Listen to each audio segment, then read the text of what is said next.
Assalamualaikum warahmatullahi wabarakatuh. Selamat siang siswa semuanya, khusus kelas 12. Kita berjumpa lagi pada hari ini, masih tentang materi perubahan sosial part 3. Kali ini kita akan membahas perubahan sosial dari sudut pandang teori konflik. Kemarin kan kita udah membahas tentang sudut pandang teori siklus. Nah, sekarang kita coba lihat dalam sudut pandang teori konflik. Jadi dalam teori konflik ini kita fokus pada dua tokoh saja, yaitu pertama Karl Marx tentang konsep perubahan sosialnya dalam perspektif konflik, dan kemudian Ralph Dahrendorf dan juga tentang perubahan sosial dalam perspektif konflik. Oke, kita mulai saja dan semoga kalian bisa paham apa yang disampaikan ini. Pertama kita bahas tentang Karl Marx. Siapa itu Karl Marx? Karl Marx merupakan seorang ahli ilmu sosial, seorang ekonom, seorang sosiolog, walaupun dia tidak mengakui secara langsung kalau dia seorang sosiolog, seorang bapak komunis yang menciptakan ide-ide tentang komunis pada dunia ini, dan kemudian juga seorang filosof. Nah, Karl Marx ini lahir pada 5 Mei 1818 di kota Trier, negara Jerman. Jadi dia merupakan seorang warga Yahudi yang tinggal di Jerman. Dia sangat pintar sekali, sangat jenius dalam hal pemikiran. Dan jika kita melihat dalam pemahamannya tentang pendidikan, dia lebih cenderung untuk mengatakan kalau sebuah pendidikan tersebut tidak bagus jika kita hanya belajar terus tanpa ada praktek. Jadi dia berpikir dalam hal pendidikan, sebagian dari waktu siswa tersebut digunakan untuk belajar teori di kelas, sebagian lagi digunakan untuk belajar praktek. Nah, tujuannya apa? Tujuannya agar anak-anak, siswa-siswa yang ikut dalam proses pembelajaran tersebut mampu mengadakan dan melakukan perubahan sosial yang akan memperbaiki nasib dirinya sendiri ke depannya. Jadi orang yang sangat visioner dalam hal pendidikan. Nah, sekarang kita masuk pada pemahaman dia tentang perubahan sosial dalam perspektif konflik. Karl Marx berpendapat jika perubahan sosial itu tercipta akibat adanya pertentangan antara kelas. Jadi pertentangan antara kelas. Kelas apa itu? Yaitu pertentangan antara dua kelas sosial, kaum borjuis dan kaum proletar, kaum pemilik modal serta kaum pekerja. Nah, dua hal inilah yang membuat konflik terjadi dan akibatnya terjadilah perubahan sosial di tengah-tengah masyarakat. Dan semua itu dirangkum pemahamannya dalam buku yang berjudul Das Kapital. Bukunya sangat luar biasa sekali dalam pemahaman teori konflik dan mampu merubah perspektif dunia dalam hal ketenagakerjaan, dalam hal upah buruh, juga dalam hal manajemen sebuah perusahaan. Jadi sangat luar biasa sekali Karl Marx ini. Nah, dia berpandangan seperti ini. Para pemilik modal ini akan berusaha untuk meningkatkan keuntungannya dengan memanfaatkan uh, tenaga pekerja. Nah, sebaliknya, yang pekerja ini akan berusaha untuk mendapatkan gaji lebih uh, dengan uh, pekerjaan yang mereka lakukan. Nah, seperti kita ketahui, jika kita bawa pada konteks zat ini, yang namanya pemilik pasti pengen untung besar. Nah, seperti itu. Yang namanya pekerja ingin gaji besar. Nah, akibat kepentingan seperti ini, yang satu pengen untung besar dengan penggajian minimal, yang pemilik tadi, kemudian yang pekerjanya pengen kerja minimal dengan hasil maksimal dalam hal gaji. Nah, disitulah terjadinya sebuah konflik sosial. Nah, konflik-konflik itulah yang kemudian melahirkan berbagai macam kegiatan revolusi, kegiatan demo-demo yang dilakukan buruh setiap tahun pada tanggal 1 Mei tersebut, selalu dilatar belakangi oleh adanya ide-ide tentang konflik sosial ini dalam hal kesejahteraan guru, kesejahteraan buruh, seperti itu. Dan Marx ini mengatakan jika suatu saat semua alat-alat produksi tersebut akan dikuasai oleh buruh dan akan dilakukan konsep tidak ada lagi ketimpangan antara si miskin dan si kaya. Jadi setiap manusia itu sama, setiap manusia itu sederajat, sejajar. Jadi dihilangkanlah pemilik dan dihilangkanlah kaum pekerja, semuanya bergerak dalam suatu wadah negara yang bernama negara komunis. Seperti itu. Pemahaman sederhananya seperti itu.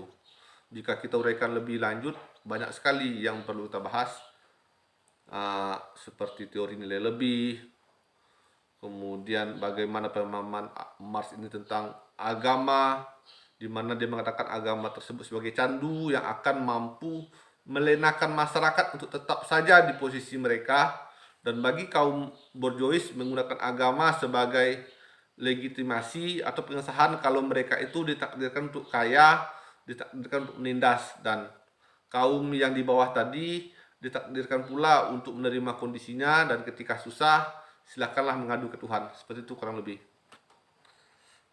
Itu konsep pertama tentang perubahan sosial di tengah-tengah masyarakat dalam perspektif konflik dari Karl Marx. Jadi bisa paham ya, konflik terjadi karena adanya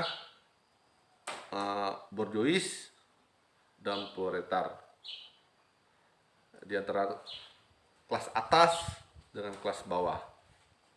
Seperti itu. Nah, berikutnya kita akan mencoba melihat teori konflik ini dalam hal perubahan sosial dari sudut pandang Rath Dahrendorf. Nah, Dahrendorf ini juga lahir di Hamburg, negara Jerman, 1 Mei 1929. Jadi menurut Dahrendorf, sebagian dari konsep yang dikatakan Karl Marx tersebut betul, namun sebagian lagi dibantahnya.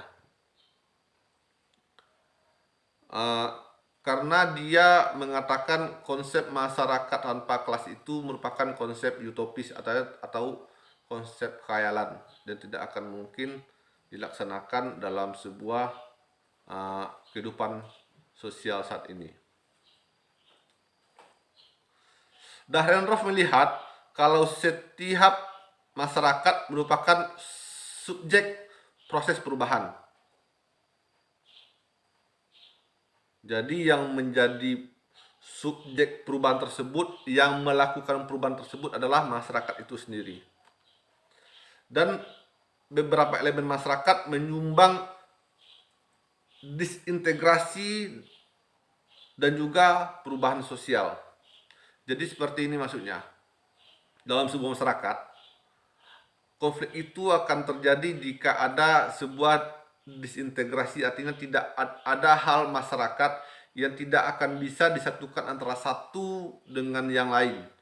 Nah, disintegrasi inilah yang akan menimbulkan sebuah konflik sosial di tengah masyarakat. Ketika antara pemerintah Indonesia pada zaman Orde Baru misalnya dengan rakyat Aceh yang berusaha melakukan pemberontakan dengan yang biasa kita sebut GAM, masyarakat Indonesia secara umum dengan pemerintahannya ingin masyarakat Aceh itu bergabung dalam sebuah Republik Indonesia secara utuh. Namun terjadi pemberontakan di situ karena kenapa? Ada ketidakpuasan, ada ketersaluran kepentingan mereka sehingga mereka menolak untuk bergabung dan terjadilah pemberontakan di sana. Dan juga pada waktu di Timor juga terjadi pemberontakan pada negara Indonesia oleh kelompok Fretilin, dan yang ujung-ujungnya Timor lepas pada waktu itu pada masa Presiden B.J. Habibie. Nah, dalam suatu masyarakat, kata Dahrendorf, perlu adanya paksaan untuk membuat sebuah keteraturan. Nah, paksaan tersebut digunakan untuk memelihara sebuah keteraturan. Keteraturan apa? Keteraturan kekuasaan. Jadi keteraturan kekuasaan yang ada di tengah masyarakat itu perlu diberikan sebuah paksaan agar masyarakat mau mentaatinya. Dan dikatakan kalau di tengah masyarakat tersebut ada dua wajah yang terjadi, yaitu konflik dan kesepakatan. Ketika tidak ada kesepakatan akan terjadi konflik, dan ketika terjadi kesepakatan maka tidak akan terjadi konflik. Seperti itu. Dua hal yang pasti akan terjadi. Jika kita bawa pada konteks kekinian, baik dalam skala kecil maupun skala lebih luas, dalam sebuah kelompok misalnya ada kita membuat kelompok kecil, kita sepakati dulu nih, kelompok ini anggotanya 5 orang, terbentuk karena sebab A, B, C, D, dan setiap anggota kelompok harus mengerjakan A, B, C, D. Dan ketika semua itu sesuai dengan konsensus yang ada, kesepakatan bersama, maka kelompok tersebut tidak akan ada konflik sosial terjadi. Sebaliknya, jika apa yang disepakati tersebut dikhianati, maka akan terjadilah sebuah konflik. Jadi bisa kita lihat, sebaiknya jika kita menjalinkan sebuah hubungan persahabatan atau relasi sosial, ini pesan untuk kalian, janganlah sesekali menjadi pengkhianat dalam sebuah persahabatan tersebut. Dan tetaplah melakukan apa yang telah disepakati dari awal. Dalam hal artinya komitmen yang lebih lanjut. Kenapa? Karena ketika apa yang kita sepakati tersebut dari awal tidak dilakukan sesuai dengan apa yang dikerjakan, maka disitulah akan terjadi benih-benih perpecahan dari sebuah kelompok. Apa saja? Jadi begitu kira ya. Dan di samping itu, kunci dari pemahaman Dahrendorf ini dalam sebuah perubahan sosial ada konsep kepentingan di situ. Jadi adanya sebuah kepentingan dalam hal wewenang dan kedudukan. Jadi masa seperti ini maksudnya. Pada setiap asosiasi, maksudnya setiap lembaga sosial atau setiap struktur sosial yang ada di tengah masyarakat, ada orang yang memiliki posisi dominan atau atasan, dan ada juga orang yang memiliki posisi bawahan. Nah, orang yang posisi atasan ini di atas, seperti bos atau pemilik perusahaan atau apa, atau orang yang memiliki jabatan, mereka akan berusaha dalam berbagai hal untuk melanggengkan kekuasaan mereka. Jadi apa yang mereka dapat, mereka nikmati, mereka akan berusaha pertahankan sekuat tenaga. Nah, sebaliknya, pada kelompok yang berada di bawah tersebut akan berusaha melakukan perubahan, dan dia akan berusaha merebut dari kekuasaan yang ada pada pihak lain. Jadi atasan, bawahan, jika tidak ada kesepakatan yang mengatur antara keduanya, maka mereka akan saling berebut satu sama lain. Kenapa? Karena adanya perbedaan kepentingan di situ.